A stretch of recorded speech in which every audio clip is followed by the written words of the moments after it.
In the grand history of music, few bands have captured the zeitgeist quite like the Rutles. Known as the Prefab Four, their parody of brilliance and uncanny resemblance to the Beatles in both music and mannerisms earned them a cult following and a legacy all their own. But who were the Rutles, and how did they come to embody both satire and sincerity in the world of rock and roll? Let's take a closer look. Please, please hold my hand. Hold my hand.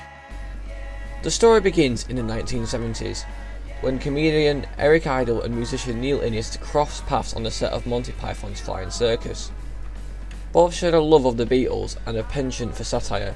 Together they birthed the Rutles: Dirk McQuickley, Stig O'Hara, Barry Wham and Ron Nasty.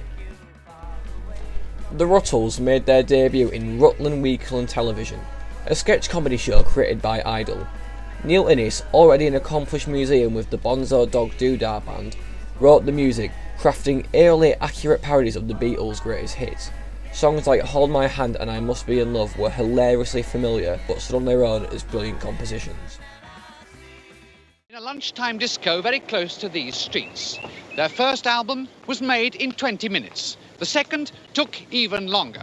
Tonight, we examine the legend of the Rutles. We look at their lives, their loves, their music. We examine some of the problems that made them what they are today. And we shall also be asking some of the people who worked with them whether they were really the sort of lovable people they were made out to be.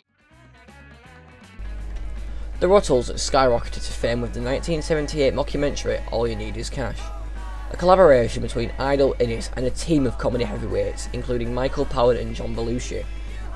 Narrated by Idle, the film chronicled the band's rise and fall, mirroring the Beatles' story with a satirical twist. All You Need Is Cash lampooned every iconic moment of the Beatles' career, their mop-top mania, psychedelic explorations and eventual dissolution.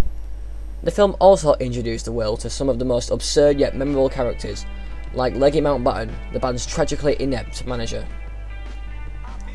While initially a cult hit, All You Need Is Cash has since been recognised as a comedy masterpiece, with praise for its razor-sharp wit and loving homage to the Beatles.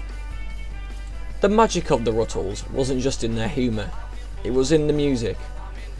Neil Innes' uncanny ability to capture the Beatles' essence led to a catalogue of songs that could easily be mistaken for lost Fab Four tracks. From Cheese and Onions to Piggy in the Middle, the Rutles mastered the art of parody with genuine musicality. Fans embraced the music not only for its humour but for its craftsmanship. Some even argue that the Rutles' songs could stand toe-to-toe with the Beatles in terms of quality. Decades later, the Rutles' influence lives on. They paved the way for mockumentaries such as This Is Spinal Tap, and inspired countless musicians and comedians. Even the Beatles themselves were fans. George Harrison was a major supporter and even made an appearance in All You Need Is Cash. While the Rutles were born as a parody, they became something greater, a celebration of the Beatles' enduring legacy and a reminder of the joy music can bring, even when it's poking fun.